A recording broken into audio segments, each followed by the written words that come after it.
In this video, we're going to do an application problem for midpoint. So it says the midpoint of a line segment from P1 to P2 is -1, 4.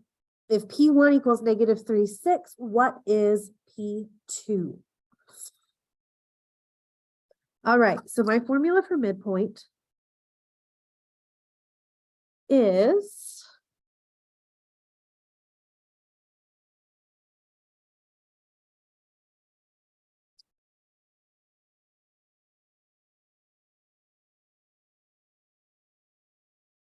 this right here.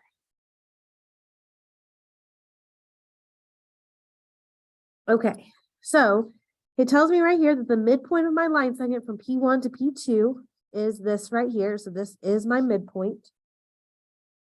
So I'm going to replace my midpoint or my XY with -1, 4.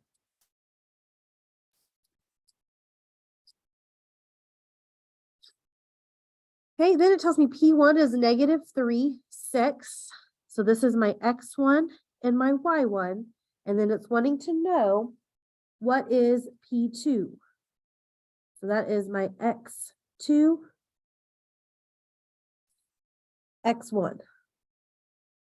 Sorry, that's my X2, Y2. Okay. So X1 is -3 plus X2, I don't know. I'm just going to put X. And we could even put X2. Let's go ahead and do X2. We'll keep it consistent. Divide by 2. Y1 is 6 plus Y2, I don't know.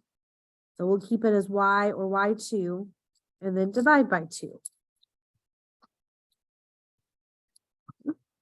So from here, we have to kind of break this up into our two separate equations. My first one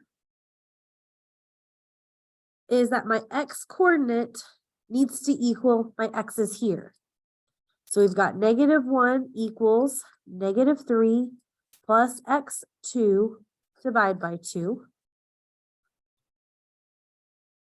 And then my second one is that my Y coordinate needs to equal my Y stuff.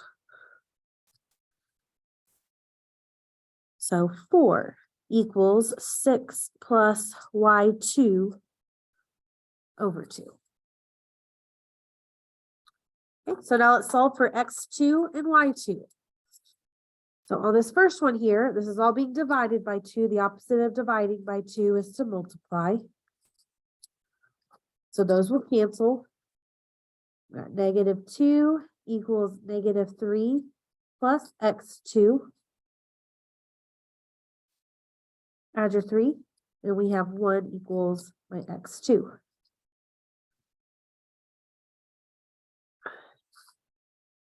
Okay, same thing here. This is all being divided by 2. So I'm going to multiply by 2. That cancels again. And I have 8 equals 6 plus Y2. Subtract your 6. And 2 equals Y2. So then the question is, what is P2? P2 equals X2 comma X2 comma Y2. So it equals 1, 2.